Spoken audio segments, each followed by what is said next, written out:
What if I told you that in one of the most developed regions of India, a basic amenity like affordable and fair public transport is stuck in a deadlock?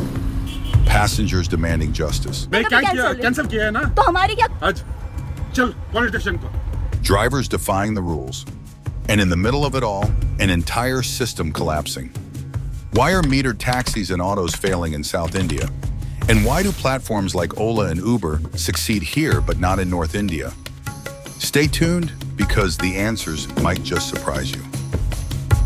In cities like Bengaluru, Chennai, and Hyderabad, metered taxis and metered auto rickshaws have struggled to become mainstream modes of transport. Despite the availability of meters, many drivers choose not to use them, instead calling out their own hiked prices. No, this is 3.5 times more than on Uber, and on Uber I can pay with a credit card. This practice often leads to fares that are more than 3 times what the meter would show. Passengers frequently request metered fares, but their pleas often go unheard. This has caused frustration and mistrust in the system. Firstly, the refusal to use meters is a major issue. Meter போடாத காரணம் வந்து பாத்தீங்கன்னா metre போடும்போது ஒரு petrol விலை இருந்ததா metre போடும்போது ஒரு கேஸ் விலை இருந்ததா Drivers claim that metered prices are too low to cover their expenses, leading them to set their own fares. While this benefits the drivers in the short term, it alienates passengers who feel overcharged. Secondly, infrastructure issues. South Indian cities are known for narrow roads, dense traffic, and unpredictable weather. Metered vehicles struggle to navigate these conditions efficiently, making two-wheelers and private vehicles more appealing for short distances. Lastly, cultural preferences.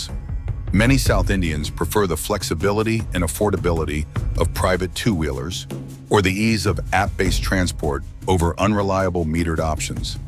These factors have pushed both metered taxis and auto rickshaws to the fringes of the urban transport ecosystem in South India. The conflict between drivers and passengers is at the heart of this issue. Drivers often say they struggle to make ends meet.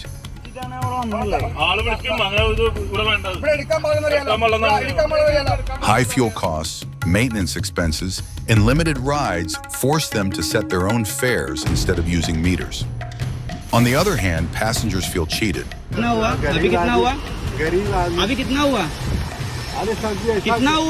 They argue that the metered fare is fair and affordable, and anything beyond that is exploitation. This constant tug of war has left both sides dissatisfied. While drivers face dwindling incomes and increasing competition, passengers are left with limited trustworthy options for commuting. This mistrust between the two groups has contributed to the failure of metered taxis and autos in South India. Interestingly, the story is quite different in North India.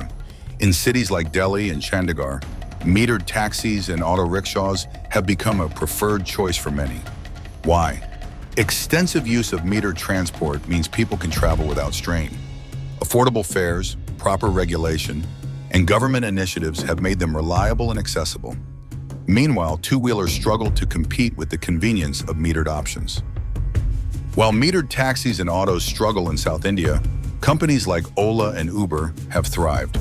These platforms offer convenience, transparency, and competitive pricing, making them the go-to choice for many urban commuters.